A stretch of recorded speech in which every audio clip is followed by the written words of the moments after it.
గౌరవ ముఖ్యమంత్రి వర్యులు, గౌరవ డిప్యూటీ సీఎం గారు, గౌరవ కౌన్సిల్ చైర్మన్ గారు,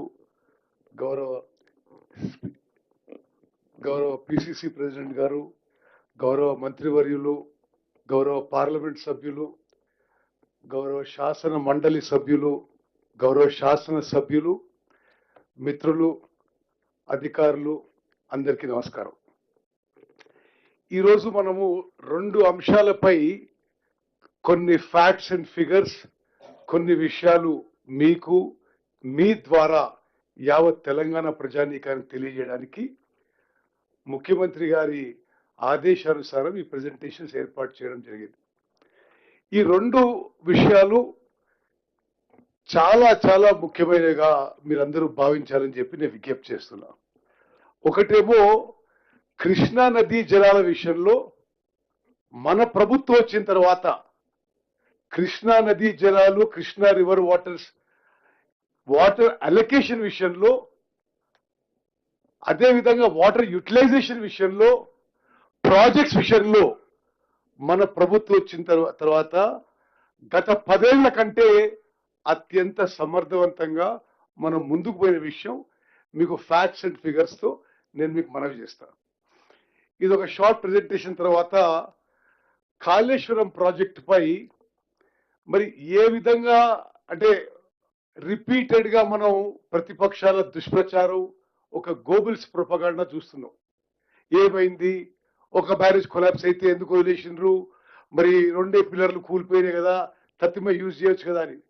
అది కూడా వాళ్ళు మాట్లాడేది ఎంత వాస్తవాలు, అబద్ధాలు, మరి అసత్యాలు, అది కూడా మనం ఫ్యాక్ట్స్ అండ్ ఫిగర్స్ తో నిరూపించబోతున్నాం.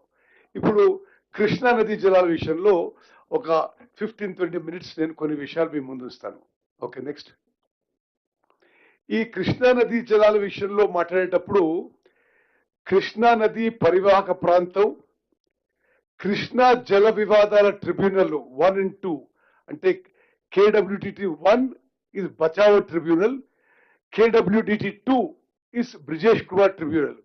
ఏ విధంగా గతానికంటే మనం చాలా సమర్థవంతంగా తెలంగాణలో కృష్ణా నీటి వాటా కోసం పోరాడుతున్నావో మనం రిప్రజెంట్ చేస్తున్నావో ఆ విషయాన్ని నేను మీకు ముందు ఇస్తాను.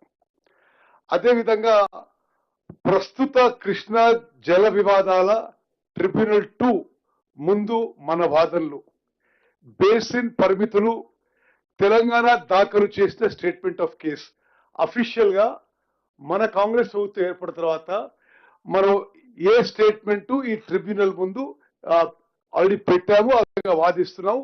ఫైనల్ ఆర్గ్యుమెంట్ స్టేజ్కి వచ్చింది. ఇప్పుడు ఆంధ్రప్రదేశ్ కు కృష్ణా నదీ జలాల అక్రమ మళ్లింపు సంబంధించిన సమస్యలు, నీటి పంపకంపై సంఘటనల క్రోనాలజీ, అదేవిధంగా ప్రస్తుత కార్యాచరణ, ఈ విధంగా మనం ఇప్పుడు will go forward this presentation. Next. ఇప్పుడు భారతదేశంలో గంగా, గోదావరి తర్వాత 3వ పొడవైన నది కృష్ణా నది. మహారాష్ట్రలోని మహాబలేశ్వర్ సమీపంలోని వెస్టర్న్ ఘాట్స్ లో 1300 మీటర్స్ హైట్ లో ఉద్భవించి 1400 కిలోమీటర్లు ప్రవహిస్తుంది.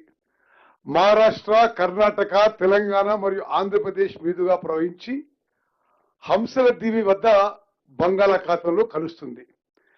నదికి ప్రధాన ఉపనదులు ఘటప్రభ నది, మలప్రభ నది, భీమా, తుంగభద్ర మరియు మూసీ నదులు ఉన్నాయి.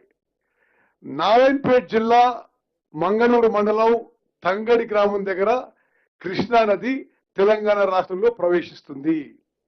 ఇప్పుడు కృష్ణా నదిపై ఆ ప్రవాహ తీరు, ఏం ప్రాజెక్టులు ఉన్నాయి, ఆ బేసిన్ విషయంలో మరి ఇంట్రెస్ట్